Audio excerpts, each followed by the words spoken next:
বিশ্বাস শেখ সাদি রহমতুল্লাহ আলাইহি। গজনীর সুলতান মাহমুদ খুব বিখ্যাত একজন শাসক, যোদ্ধা এবং বীর।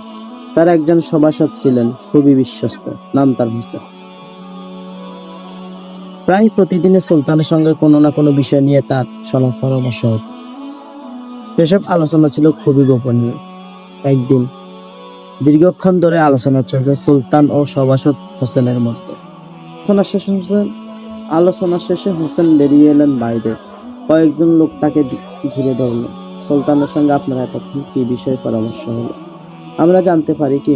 হোসেন একটুক্ষণ তাকিয়ে রইলেন ওদের দিকে, তারপর বললেন, এই বিষয়টা জানার জন্য সুলতানের সঙ্গে আপনাদের কথা বলাটা বুদ্ধিবারের কাজ নয় কি?